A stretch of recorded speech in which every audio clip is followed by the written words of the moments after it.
Hello, আসসালামু আলাইকুম। Visa tutor থেকে মহিউদ্দিন আরো একটি চমৎকার তথ্যবহুল ভিডিও নিয়ে হাজির হয়েছি। আজকে আমরা যে দেশের ভিসা নিয়ে কথাবার্তা বলবো সেটি হলো বাহামাস। এটি কিন্তু আপনার আমেরিকার একটা পাশাপাশি দ্বীপ দেশ, এটা ক্যারিবিয়ান অঞ্চলে পড়েছে।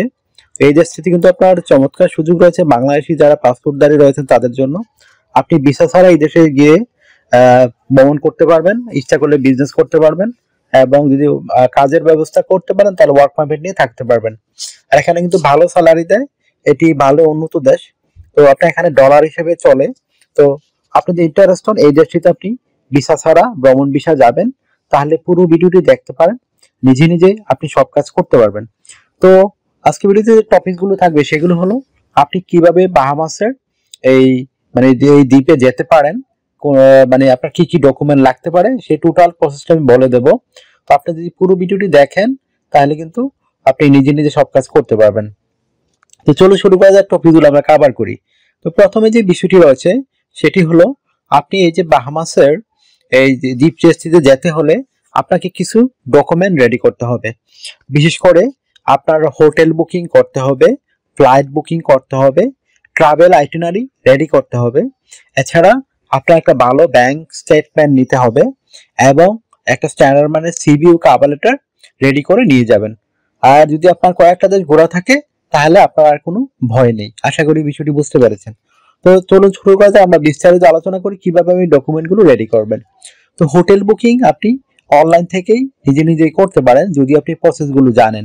তবে মেইন বিষয় হলো আপনাকে হোটেল বুকিং করতে হলে অবশ্যই ক্রেডিট কার্ড লাগে, এবং আপনি এখানেই ডেটটি একটা ইম্পর্টেন্ট বিষয়। আপনি কখন নামবেন এটা সুন্দর করে সাজিয়ে গুছিয়ে আপনাকে হোটেল বুকিং করতে হবে। তারপর আপনাকে একটা রাউন্ড ট্রিপ মানে আসা যাওয়া বিমান ভাড়া টিকিট সহ আপনাকে একটা ফ্লাইট বুকিং করতে হবে। তো এটিও আপনার কিন্তু এই হোটেল বুকিং সাথে মিল রেখে তারপর আপনি এই রাউন্ড ট্রিপ ফ্লাইট টিকিটটি আপনি রেডি করবেন। তারপর আপনি একটা চমৎকার ব্যাংক স্টেটমেন্ট নেবেন, মিনিমাম 3-4 লাখ টাকা আপনার থাকতে হয়। আর আপনি ব্যাংক স্টেটমেন্টটা যখন নিবেন অবশ্যই আপনি ডলারে নিবেন। ব্যাংক যেই ব্যাংক থেকে নিবেন তাদেরকে বললে হবে যে আমার ব্যাংক স্টেটমেন্টটা আপনারা ডলারে দেন, তাহলে তারা ডলারে আপনাকে টাকাটা কনভার্ট করে দিয়ে দিবে। আর আপনি সাথে অবশ্যই আপনাকে মিনিমাম 2000 থেকে 1500 ডলার সাথে রাখতে হবে। আর যদি আপনার এই ডুয়েল কারেন্সি কার্ড থাকে তাহলে ওয়েল এন্ড গুড, এটি থাকলে আপনাকে অনেকে বলে আমাকে ব্যাক করে দেয়, আসলে তো ওনার ব্যাক করার সুযোগ নেই। আসলে আমরা বাঙালিরা এই জন্য ব্যাক করে, কারণ আমরা অনেকে গিয়ে আর ফেরত আসি না।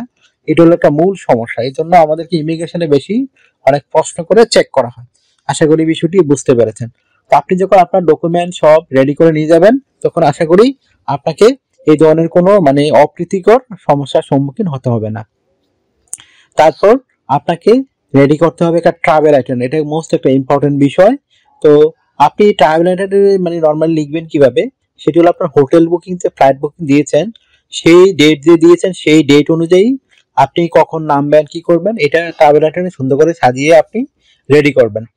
আপনি ধরেন যদি 10 দিন থাকেন ওই 10 দিন কি কি করবেন সেই টোটাল বিষয়গুলো আপনাকে অবশ্যই ইংরেজিতে সুন্দর করে হাইলাইটস করে করে লিখতে হবে। আর এই যে স্থানগুলোতে যাবেন এগুলো যেন ট্রাভেল আইটেম থাকে, উদ্দেশ্য থাকে, এটা আপনাকে নিশ্চিত করতে হবে। আশা করি বিষয়টি বুঝতে পেরেছেন।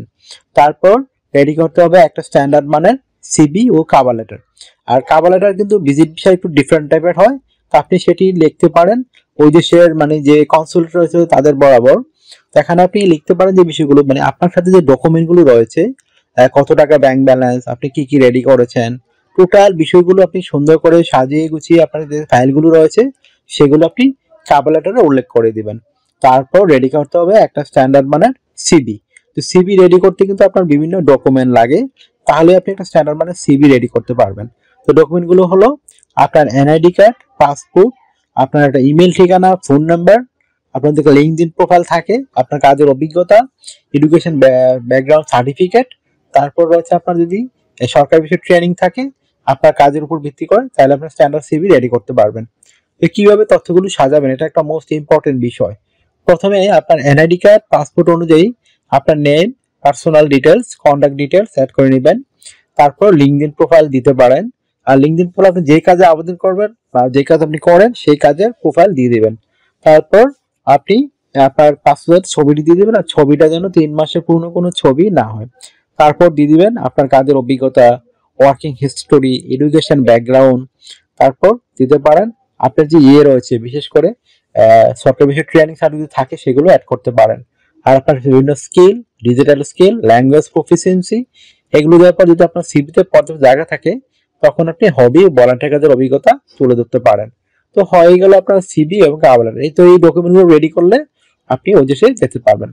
তো বাহামাসতে আপনি বিমান টিকিট কাটতে হলে আপনাকে অবশ্যই একটা ইউএস এর ট্রানজিট ভিসা নিতে হবে, কারণ আপনি ইউএসএ থেকে কিন্তু ট্রানজিট ভিসা নিয়ে ওখানে যেতে পারবেন। আশা করি বিষয়টি বুঝতে পেরেছেন। তো আপনার যদি ভিডিওটি ভালো লেগে থাকে অবশ্যই আপনি ভিডিওকে লাইক করতে পারেন, আর যদি আরো কিছু জানতে চান অবশ্যই ভিডিওতে কমেন্টস করবেন। আর আমার চ্যানেলে আপনি নতুন হয়ে থাকলে চ্যানেলটিকে সাবস্ক্রাইব করে রাখতে পারেন, আপনারই কাজে লাগবে। কারণ আমরা রেগুলার আপডেটের যে জবগুলো পাবলিশ হয়, বিভিন্ন ট্রাভেল ভিসা রিলেটেড যে সহজ টিপস পাওয়া যায়, সেই টিপস নিয়ে আমরা ভিডিও বানিয়ে থাকি। আশা করি বিষয়টি বুঝতে পেরেছেন। আর অনেকে আমাকে অনেক কল দেন, আসলে আমাকে কল দিয়ে খুব একটা পাবেন না। আপনি আমার সাথে কাজ করতে চাইলে, ইন্টারেস্ট হলে আমাকে হোয়াটসঅ্যাপের মধ্যে মেসেজ দিতে পারেন, তখন আমি কিন্তু রিপ্লাই দেই। আশা করি বিষয়টি বুঝতে পেরেছেন। ভালো থাকবেন, take care, goodbye, tata. কথা হবে আগামী কোনো ভিডিওতে, আবার আগামী ভিডিওতে।